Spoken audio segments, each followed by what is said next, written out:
John Boyle, you gonna lead us off?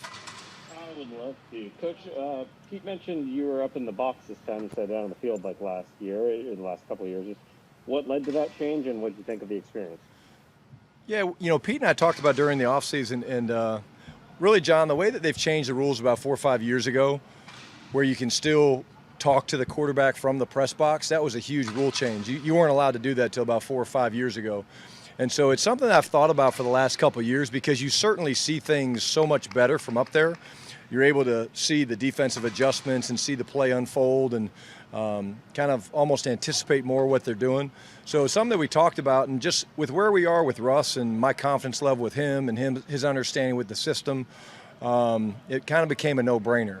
And we were hoping to be able to practice it during the preseason. We didn't get a chance to do that. We did in the mock game, but I loved it. There's no distractions up there. You can see things so much better. Like you can literally see things unfold. You see adjustments, some of the things that you can pick up on. Like we ran a slant early in the game, and you saw the rookie corner jump inside and off, and so that we kind of knew at some point we wanted to maybe try to test him with the double move. So I really thought it went great.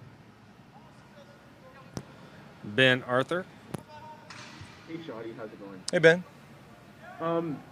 With the way Russ was playing on Sunday, the way you guys used him, passing, on early downs a lot. It's obviously the fourth down TD to DK. How much would just the kind of the pass heavy approach? How much of that was just how you guys want to use him this season versus just the matchups and what you expected the Falcons to do defensively? Well, I appreciate you not using the slogan when you ask the question. But, honestly, it was something that we knew going into the game that we liked. It was something that, as we were game planning, we saw some things that we liked where we felt good about some of the matchups and things like that. Honestly, I say this all the time, and it's the reality of it, right? Each week is going to be different. Atlanta's going to be different than New England. That doesn't mean we're going to run it or throw it anymore. They're just going to be different. And then Dallas will be different in terms of our approach of how you go into the game. We got Russ off to a really good start. Certainly that helps, when you're hitting on all cylinders and you're doing things like that. A couple of the plays like the screen passes and stuff were things that we wanted to get done as well. So a few of those, he didn't really have to do a whole lot. The offensive line and Chris's execution of the screen was terrific, but it truly is a week-to-week thing.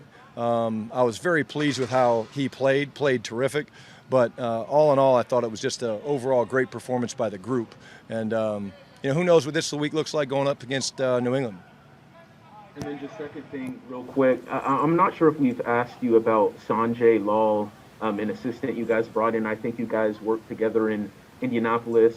I've seen him talking like with DK during like warm-ups and stuff, working on his feet, his footwork. Just what does he bring the offensive staff, and how much trust do you have in him?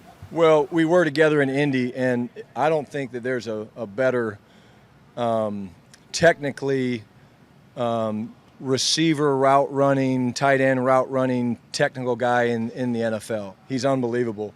The way he breaks it down, the way he studies just the different body movements and things like that. It's just been a terrific addition for us. He's working with receivers, but he's helping out with other positions as well, just in general route running. And that jumped out to me when I was in Indy with him, watching him work with guys like T.Y. Hilton, Philip Dorsett, some of the improvements that we saw those guys make and just their ability to separate at the top of the route. I think that's just an unbelievable strength of his. He's been around a lot of different systems, which is cool. So it's been an awesome addition for us. He fits in great with the staff. He and Nate work very closely together, and he also helps me a bunch with some of the situational things that we're doing. So thrilled to have him here, and he's going to pay big dividends for us. Thank you. Brady. Hey, Brian, I was looking at the numbers, and you guys, I think, over the last two seasons are 28th, I believe, in terms of targets to running backs. And I'm just wondering, why do you suppose that hasn't been as big a part of your offense as it is for some other teams? Well, that's a good question. I think, again, we've got obviously great perimeter players. When you look at the receivers, I was really pleased, actually, Brady. I've been talking to Chris for 2 years now about his ability to impact the game from the running back position in the passing game. And so to see him come out and do what he did with the 2 touchdowns, the screen pass was great. I think it's something that we know we have guys that can do that. And so the biggest thing for me would be just understanding that as the progression comes off the quarterback's mind, he's not necessarily trying to throw a ball to this spot or that spot. He reads his progression, and the good thing for us is a lot of times when we design plays, we don't have to get off of 1 and 2. Doesn't mean we don't. It doesn't ever happen. It does. But we're aware of it, and I think it was really good signs of what we were able to do with Chris this past game. And you can feel free to tell me if this is a dumb question. Can the screen game kind of be an extension of the running game in a way to where you're not putting the ball in harm's way the way you are when you drop back? You're not putting Russell in harm's way either the way you would when you drop back? Yeah, I think it's not a dumb question at all. Absolutely. We actually call them long handoffs. That's really what they are. They're long handoffs, and there's a reason you do it. You do it versus certain teams that rush the passer a certain way, and we knew Atlanta was going to be penetrating and shooting hard up the field and up the gaps, and especially when you get closer into the red zone. But it's an easy play to call. For me, it's easy to call. But for the guys, there's a lot of things that have to be executed. So if you watch that play, again, first guy out was Yapati. Then Ethan came out. D-Lou came out. Watch DK's block.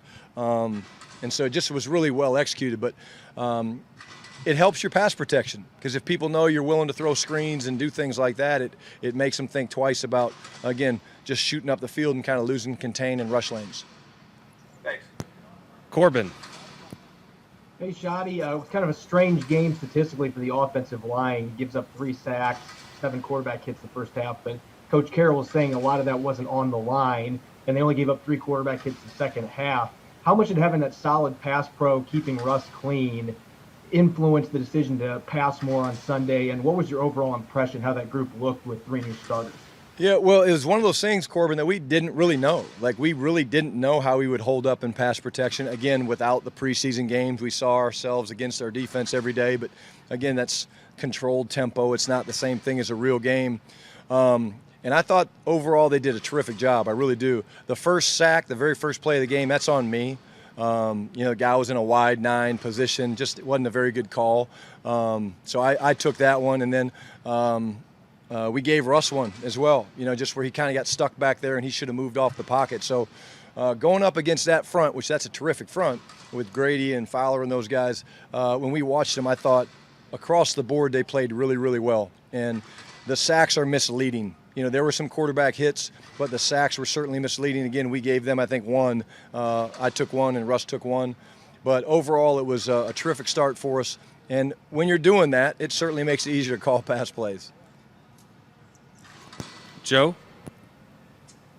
Brian, I know you're probably sick of being asked about the mindset and philosophy questions, but DK mentioned today the thing that excited him most about that 4th down touchdown was he said it was probably a situation where you guys punt last year. And he said his quote was, it shows a lot about our growth and our different mentality this year. Is that fair? I know it's a game-to-game thing and things change, and I don't want to put you on the spot to stick to anything, but is it fair to say that there is, even to a degree, a mindset change this year in that regard? Well, I would say 100% we've talked more about it. We started talking about in the offseason, Joe, in terms of, okay, hey, got a great player in Russ. We've got great weapons around him. Pete likes to be aggressive anyways. So we certainly have had way more discussions this year about it. And honestly, when you watch the play, they hit us for a -1 or 2 yard run. Their sideline's going crazy. And it was almost instinctive. I knew what Pete was getting ready to do. The competitor of Pete was like, okay, those guys are going crazy over there. Let's go try to get them. And so I think that starts with the preparation through the offseason. He and I communicating clearly. Dave Canales helps with a lot of that stuff as well. And then, of course, the trust of put it in Russ's hands. Let's see how it goes. We knew DK obviously could have a chance versus Oliver. And it's really it's different because the one we hit against Carolina, the demo, 2 years ago, right, was a 4th down where we needed to go for it. This one does show a little bit of the aggressiveness that we're looking for, but we're looking for those opportunities at different times. And so, again, there could be some fourth downs this week. We don't go for it for different reasons, or we could go for every fourth down. So you really never know, but a big part of it is you're correct in the fact that we've communicated quite a bit about that looking into each game. And then, obviously it shows the confidence you guys have in the players, but Pete commended Russ and the confidence he has in DK, where you're not just trying to move the chains, but you understand the matchup you have and you have faith in the guy going and beating his man one-on-one. You have a cool view of that now being in the skybox. Are you looking down at that and saying, oh my goodness, this could be 6 here, because you have a prime view of DK one-on-one potentially with Oliver and no help over the top? You do. You see things unfold. Of course, you never know how the outcome's going to turn out when you're tossing the ball 45, 50 yards down the air. But once, as the play got started, we knew that there was not much question where that ball was going to go. And again, to see Russ put it in a perfect spot. DK went inside on the guy and kind of stacked him, which was really cool to see. And then he went and did a great job running it down. So you definitely have a pretty cool view. I now know what you guys get to see every game. That's why you guys get to second question the play calling, right? You're like, why wouldn't they just throw the ball at that guy? Because I've had a pretty good feeling about that one. Bob. Hey, Brian.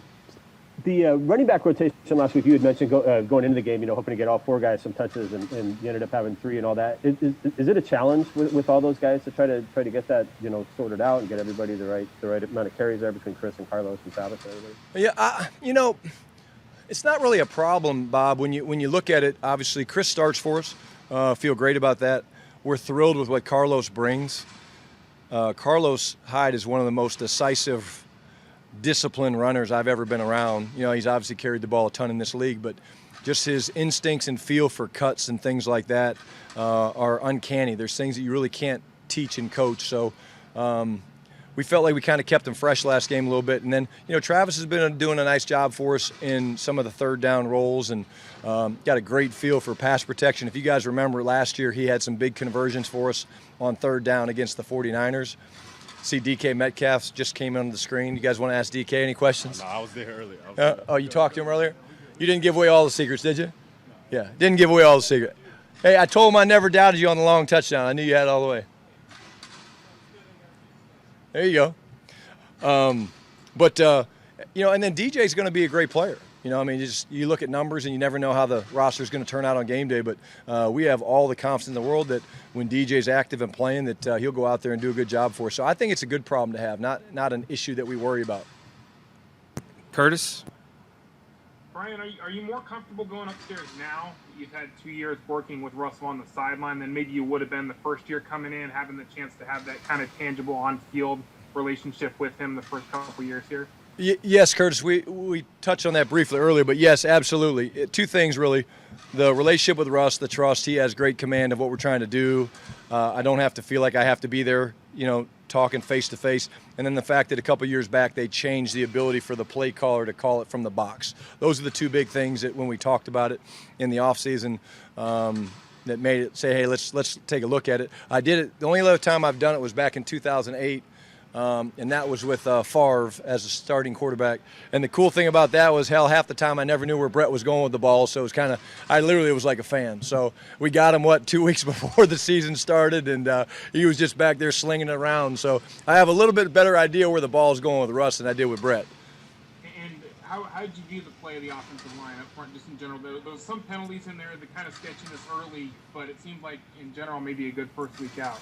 Yeah, a lot of positives. A lot of positives for all the different moving pieces and parts and new starters and things. A lot of positives. I thought the pass protection was really good. They came off the ball in the running game. We alluded a little bit to the sacks. That the first one was on me. Another one was on Russ. So, again, I'm not going to put that on those guys. The unforced errors late in the game, that can't happen. D-Lou, I think, had a false start. I know he had a holding penalty. Those types of penalties will happen. He's too good a player, though. To have 3 penalties in a game. I think he had 2 holdings and a false start. So that was a little bit disappointing. But overall, they did a really good job, and we need that from this group all season long. Okay, I have one more for Schotty. Greg Bell. Hi, Brian. I wanted to dig in a little deeper on the decision in the offseason. The talks you had about being more aggressive what was the genesis of that? Do you have statistical basis for it? And how much did Russell Wilson come to you guys and say, this is what we should do, what we want to do? Yeah, Russ and I talk all the time, and Pete and I talk all the time. And so there was definitely something that we discussed throughout the offseason about, hey, look, this guy's a great player. If the opponent fits what we're trying to do, he's going to take care of the football. He's going to get us positive plays. I think what's really cool is Russ and I have the type of relationship now where he can come to me and really say whatever he wants to me in terms of, hey, I think that was a shitty call, or hey, I think that was a great call, or hey, I want to do more of this. And I don't feel like he's being pushy. He's just giving me his thoughts and ideas. And sometimes I push back and I'm like, I don't see it that way. And he's like, okay, I respect that. But again, we realize he's a tremendous player and we've got great players around him. We want to give him those opportunities, but it's going to be game planned each and every week. And what we just did in step one, which is this past week, is we showed that we can play that way. And that when we do that against certain opponents, not that it will always turn out like that, but we know he's capable of doing that. And Tyler and DK and Greg are capable of doing those things. So that's the thing that gives us confidence. Thank you, everyone. Thanks, guys. See y'all.